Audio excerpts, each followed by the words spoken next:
కొద్ది రోజులు స్తబ్దుగా ఉన్న తెలంగాణ రాజకీయాలు మళ్లీ మంటలు పుట్టిస్తున్నాయి. ఫిరాయింపుదారులపై గులాబీ పార్టీ అనర్హత బాణం ఎక్కుపెట్టడంతో దశలో కాంగ్రెస్ డిఫెన్స్ లో పడింది. బీఆర్ఎస్ నుంచి ఇప్పటికే గడప దాటిన 10 ఎమ్మెల్యేల్లో 3పై అనర్హత కత్తి వేలాడుతోంది. మిగిలిన 7పైన చర్యలకు గట్టిగా డిమాండ్ చేస్తోంది బీఆర్ఎస్. బీఆర్ఎస్ ఎల్పీ విలీనమే ఎజెండాగా ఇన్నాళ్లు పావులు కదిపింది కాంగ్రెస్. అయితే అనుకున్న లక్ష్యాన్ని మాత్రం చేరుకోలేకపోయింది. బీఆర్ఎస్ కు ప్రతిపక్ష హోదా లేకుండా చేయాలని భావించిన కాంగ్రెస్ తొలిక గట్టిగా ట్రై చేసింది. 26 మందిని కొట్టేస్తే పని అయిపోయేదే. బీఆర్ఎస్ కు అధికారికంగా ఉన్న 38 మంది ఎమ్మెల్యేల్లో కేవలం 10 మంది మాత్రమే గోడ దూకారు. మిగిలిన 28 మందిలో 16 మందిని కలుపుకోవాలని శత విధాల ప్రయత్నం అయితే చేసింది కాంగ్రెస్.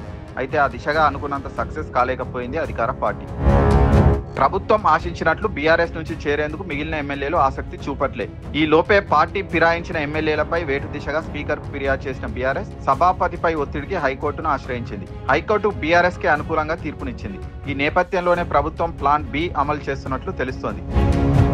హైకోర్టు ఆర్డర్తో పార్టీ ఫిరాయించిన ఎమ్మెల్యేలపై ఖచ్చితంగా వేటు వేయాల్సిన సిచ్యువేషన్ వస్తే తమకు అండగా వచ్చిన వాళ్లను ఇబ్బంది పెట్టకుండా ఉండేందుకు తన అమ్ముల పొదిలో ఉన్న బ్రహ్మాస్త్రాన్ని బయటకు తీస్తుందంట ప్రభుత్వం. శాసనసభ నిబంధనల ప్రకారం ఏదైనా రాజకీయ పార్టీ నుంచి 4వ వంతు సభ్యులు బయటకు వచ్చి తమను సపరేట్ గ్రూప్ గా గుర్తించాలని కోరితే అనర్హత వేటు నుంచి బయటపడే అవకాశాలున్నాయి. ఇప్పుడు కాంగ్రెస్ ఇదే ఆట ఆడించబోతున్నట్లు సమాచారం.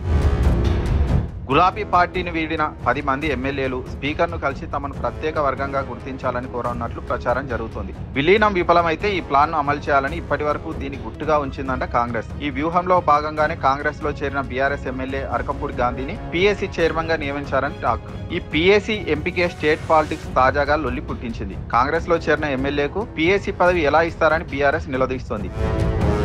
బీఆర్ఎస్ ఎమ్మెల్యే పాడి కౌశిక్ రెడ్డి తీవ్ర విమర్శలు చేస్తూ వ్యవహారాన్ని రచ్చరచ్చ చేసిరు.